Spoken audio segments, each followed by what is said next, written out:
Arif masih bisa terus menjumpai Anda semua. Sempat menghilang selama lebih dari 2 pekan dengan dalih menemani anak dan cucunya liburan sekolah. Mantan Presiden Joko Widodo akhirnya kembali muncul di rumahnya di kawasan Sumber Kota Solo.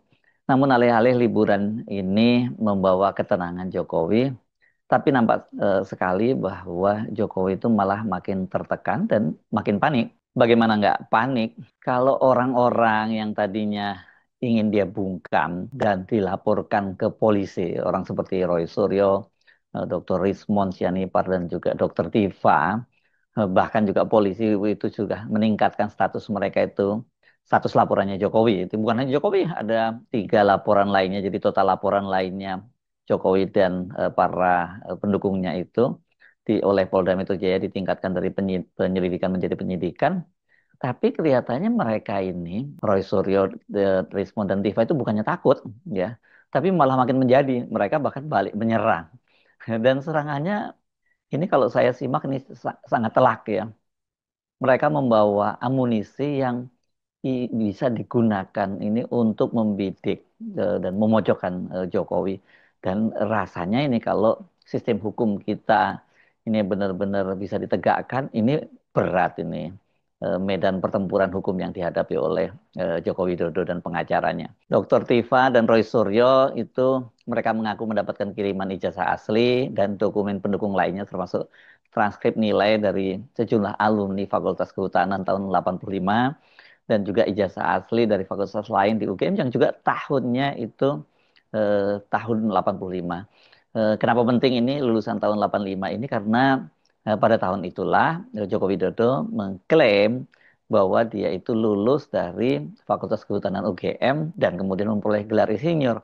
Nah, kalau kemudian ada sejumlah alumni Fakultas Kehutanan tahun 85 kemudian menyerahkan ijazah asli dan transkrip serta dokumen pendukung lainnya itu ke Dr. Tifat dan Roy Suryo, kan berarti secara tidak langsung mereka menyatakan bahwa ini loh yang ijazah yang asli itu, dan eh, bukan seperti ijazahnya Jokowi. Dan memang betul seperti setelah disampaikan oleh Dr. Roy Suryo, dia langsung sudah melihat, memeriksa dan menganalisa bahkan gitu, ya.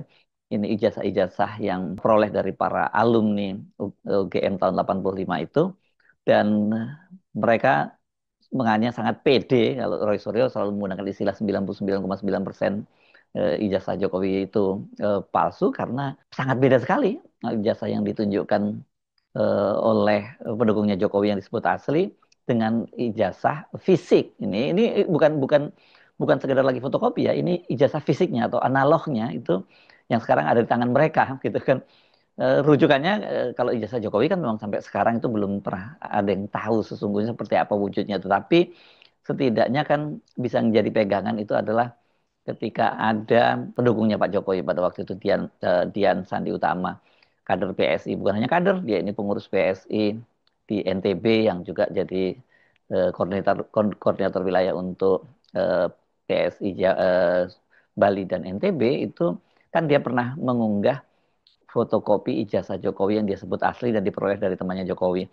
Dan ini kemudian ketika menimbulkan kegegeran, kehebohan, dia akhirnya bertemu dengan Jokowi dan Jokowi mengkonfirmasi bahwa itu adalah ijazah aslinya. Jadi ya ini kemudian jangan dibantah lagi karena yang menyatakan juga itu adalah Jokowi. Jangan dibilang bahwa itu kan bukan ijazah aslinya, itu adalah fotokopi yang mungkin bisa diubah-ubah. Tapi kan pengakuan Jokowi sendiri bahwa itu adalah ijazah asli dia, begitu. Itu Tifa dan Dr. Roy Suryo. Sementara Rismond, nah ini juga manuvernya tidak kalah mematikan juga, karena dia kemudian hari ini dia melapor ke Polda Daerah Istimewa Yogyakarta, yang jadi terlapor adalah Joko Widodo. Dan apa laporannya? Ya ini laporannya berkaitan dengan bahwa Jokowi melakukan kebohongan publik. Ini berkaitan dengan pernyataan Jokowi sebelumnya bahwa dia memiliki pembimbing, bukan pembimbing akademis sebenarnya, pembimbing skripsi, ya, kalau dari pernyataan Jokowi, walaupun tidak secara letter luck dia menyebutkan pembimbing skripsi, ya ini namanya Pak Kasmujo, yang pada waktu yang disebut dia galak sekali dan bolak-balik akhirnya maju dan dimarahi, dan baru kemudian akhirnya skripsinya dia beres. Itu ya berarti kan yang dimaksud oleh Joko Widodo itu bahwa dia adalah pembimbing skripsi. Walaupun belakangan kemudian dia menyatakan bahwa dia Kasmujo itu bukan pembimbing skripsinya, tapi pembimbing akademiknya. Nah, yang telak kan kemudian setelah tidak lama Jokowi beberapa waktu yang lalu itu datang ke rumah Pak Kasmujo, yang kemudian justru membuat ini jadi blunder Jokowi karena kemudian wartawan mendatangi Pak Kasmujo. Pak Kasmujo waktu itu menjelaskan bahwa dia tidak pernah menjadi pembimbing skripsi, bahkan juga tidak pernah menjadi pembimbing akademis karena pada waktu itu kata dia ketika dia masuk ke UGM itu pangkatnya masih 3B karena dia waktu itu masih sarjana muda ya. Jadi dia masih sarjana muda jadi dia nggak boleh dia menjadi pembimbing akademis apalagi pembimbing skripsi yang pada waktu itu ya menyatakan yang menjadi pembimbing skripsi dari Pak Jokowi itu adalah Profesor Dr. Ahmad Sumitro. Walaupun ini pun kemudian juga jadi kontroversi karena ternyata ada perbedaan nama dan juga tanda tangan. Dan ini juga sangat telak yang membantah pada waktu itu adalah putri dari Profesor Ahmad Sumitro yang juga dia lulusan dari Fakultas Kehutanan UGM yang menyatakan bahwa nama bapak dia itu bukan Sumitro tapi Sumitro dan kemudian tarikan tanda tangannya tanda tangan itu juga berbeda dengan yang aslinya itu jadi dari situ saja ini kemudian jadi orang pun banyak sekali, wah ini dari satu kebohongan yang lain. Tetapi yang paling telak adalah ketika akhirnya Rismon ini, memang Rismon ini luar biasa ya. Selain dia mendatangi UGM, mencoba menanyakan ijazah asli Jokowi, kemudian karena tidak dapat dia kemudian mencoba lihat skripsinya Jokowi, dan kemudian juga mendatangi desa yang disebut pernah jadi tempat KKN Jokowi, dia itu kan kemudian mendatangi juga rumah Pak Kasmujo dan walaupun cuma diberi kesempatan sebentar oleh istrinya bertemu dengan Pak Kasmujo, tapi dia punya bukti yang sangat kuat berupa rekaman yang menyatakan bahwa Pak Kasmujo itu bukan pembimbing skripsi dan juga bukan pembimbing akademisnya. Jadi barang-barang itulah yang dibawa oleh Rismon itu sebagai barang bukti dan saya kira sulit untuk dibantah ya karena video bahwa Pak Jokowi mengaku bahwa Pak Kasmujo itu sebagai pembimbing skripsinya, meskipun tidak disebut seperti itu, karena dia cuma pokoknya dia menyebutkan bahwa bolak-balik ini galak banget bolak-balik dia dimarahi dan akhirnya bisa maju skripsi kan berarti itu adalah pembimbing skripsinya.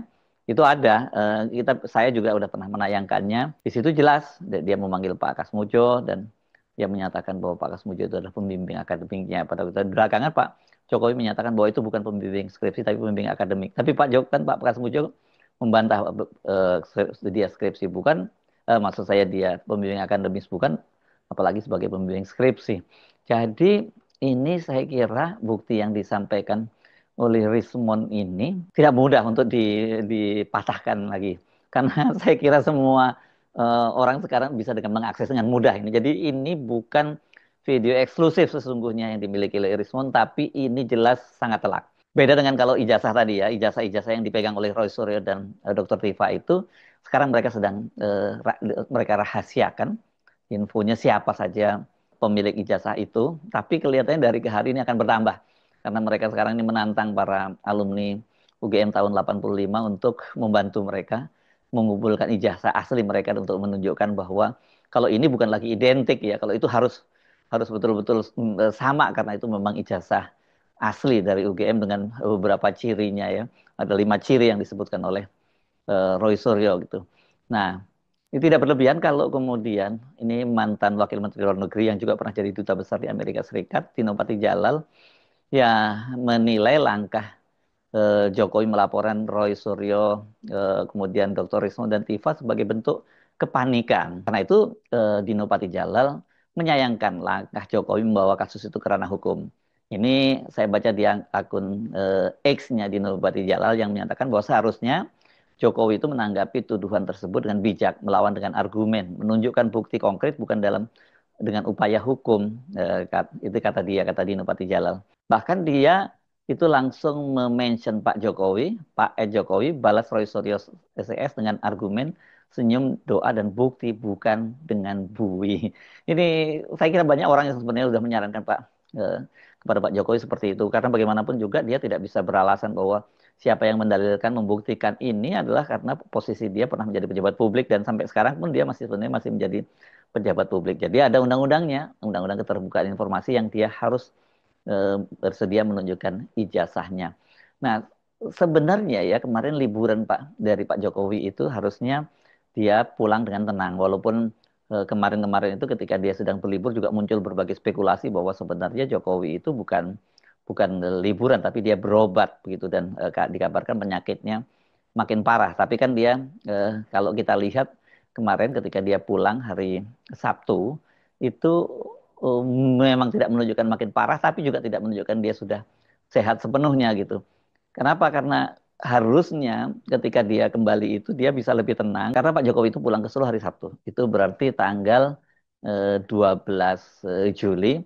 Sementara pada hari Jumatnya atau sehari sebelumnya tanggal 11 Juli itu Kepala Bidang Humas Polda Metro Jaya Komisaris Besar Ade Aris Sam Indradi menyatakan bahwa laporan Pak Jokowi bersama dengan 3 laporan lainnya itu sudah naik statusnya menjadi penyidikan. Kalau ada penyidikan ini kan tinggal soal waktu saja siapa yang akan dijadikan tersangkanya. Ya nggak jauh-jauh lah. Kalau pengacara Jokowi kan menyebutkan ada 5 orang namanya waktu itu dengan inisial yang kita bisa duga-duga pada waktu itu namanya adalah Roy Suryo, Rismond, Dr. Tiva, kemudian Profesor Egy Sujana dari Ketua Tim Pembela Ulama dan Aktivis dan juga anggota tim pembela dan ulama dan aktivis ini seorang pengacara perempuan Kurnia Triroyani itu yang dilaporkan.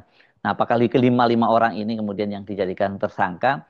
Ya, tapi rasanya pasti yang dipastikan itu adalah 3 orang itu Rismond, Roy Suryo dan Tiva itu pasti masuk di antara mereka yang akan dijadikan tersangka. Karena itu ketika kembali kemarin Pak Jokowi sudah cukup pede. Dia bicara kepada media dan dia menyatakan bahwa ini agenda besar ini soal ijazah palsu dia dan kemudian bersamaan dengan pemakzulan Gibran Rakabuming.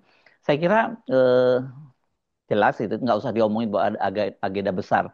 Jelas itu buat kalangan civil society merupakan agenda besar. Tapi kalau yang dimaksud oleh Jokowi itu agenda besar, ada kepentingan politik besar di dalamnya, kira-kira enggak ya. Karena sekarang partai-partai politik yang ada di DPR, bahkan juga Partai Gerindra yang dipimpin oleh Presiden Prabowo sendiri kan juga sikapnya nggak jelas itu dalam soal pemakzulan. Padahal ratusan purnawirawan yang itu notabene banyak diantaranya adalah senior Pak Prabowo sendiri yang melaporkan itu. Jadi kalau toh disebut ada agenda besar, saya kira orang-orang seperti Suryo Tiva dan sebagainya pasti tidak ada kaitannya dengan kalau disebut konspirasi politik dengan kekuatan-kekuatan partai politik. Mereka nggak punya itu. Jadi agenda besar dari civil society dan saya kira juga begitu. Para purnawirawan itu juga bahkan mereka sudah tidak lagi menjabat sebagai prajurit, tapi mereka jadi purnawirawan, itu mereka juga bagian dari civil society, tetapi tentu dengan latar belakang mereka ini kan adalah para pejuang yang mempertahankan kemerdekaan negara ini, mempertahankan kedaulatan negara ini, dan mereka tidak ingin negara ini hancur kalau kemudian di tengah jalan itu Gibran Rakabuming menjadi presiden, atau setidaknya dia nanti akan maju menjadi presiden pada tahun 2029 nanti. Jadi saya kira nggak perlu malu-malu orang seperti Roy Suryo, kemudian Tiva, Rismond, dan bahkan juga kita menginginkan agar ya masa depan Indonesia itu tidak lagi dikuasai oleh dinastinya Jokowi. Baik Jokowi secara pribadi maupun derivat-derivatnya Jokowi dalam hal ini Gibran Rakabuming dan para ternak Mulyono begitu para netizen menyebutnya. Kalau itu saya kira nggak perlu ditutup-tutupi. Nah, bagaimana dengan kasus ini? Ternyata benar seperti juga dikatakan oleh Dino Patijalal ini ya disayangkan dia ingin semacam memberikan efek jera kepada orang-orang supaya tidak ada berani lagi melakukan itu, tapi ternyata malah dilawan dan sekarang jelas kalau dari ijazah-ijazah yang dikumpulkan ke Dr. Tifa dan Roy Suryo ya ini perlawanan terhadap Jokowi bahkan dari kalangan dari alumni UGM sendiri semakin membesar. Kemarin kan juga ada Relagama UGM juga sudah melakukan aksi semacam itu. Jadi ini upaya Pak Jokowi untuk membuat jera orang, katakanlah sekarang dibantu oleh polisi dia bisa mempidanakan Roy Suryo dan kawan-kawan, menyusul kasus sebelumnya yakni Bambang Tri dan Sugi Nur Raharja atau Gus Dur. Saya juga udah balik-balik menyatakan orang tidak akan jera dalam hal ini. Orang malah akan terus melakukan perlawanan. Sebenarnya ini sangat simpel kalau Pak Jokowi memang punya ijazah asli, tunjukkan pada publik, nggak usah menunggu diperintahkan oleh pengadilan dan kemudian undang para ahli-ahli dan sebagainya. Itu saya kira kasusnya akan selesai. Sayangnya Pak Jokowi menghindari itu. Hanya ada dua dugaan saya mengapa kemudian ini terus dipelihara ini. Satu, Pak Jokowi memang tidak punya ijazah asli sehingga dia tidak mau membuka itu waktu buka terbuka kedoknya. Yang kedua, yang ini banyak juga dugaan konspirasi bahwa ini digunakan oleh Jokowi untuk terus menjaga agar dia terus dalam pembicaraan publik. Tapi saya kira sekarang dengan tone yang sekarang, kalau kasus ini terus berlanjut itu bukan menguntungkan Jokowi, tapi malah merugikan. Memang tetap terkenal, tapi sebagai produk yang sudah rusak, brand image gitu ya. Kan gampang kita itu kalau mau terkenal jadi produk yang memang blue chip yang banyak dikejar oleh orang-orang lain atau produk yang gagal itu pun juga akan jadi pembicaraan tapi dampaknya berbeda. Kalau produk-produk yang kalau saham itu disebut blue chip ya akan banyak dikejar orang, tapi kalau yang produk yang gagal dia akan tinggalkan orang. Saya kira itu tanda-tanda yang jelas pada keluarga Jokowi, pada dinasti Jokowi, dia sudah mulai ditinggalkan oleh para pendukungnya sendiri. Jadi sekarang ini oposisi terhadap Jokowi bukan hanya orang-orang yang secara tradisional menjadi lawan politiknya Jokowi, tetapi juga para pendukungnya yang merasa kecewa dan kehilangan kepercayaan terhadap Jokowi sekarang juga sudah mulai meninggalkannya.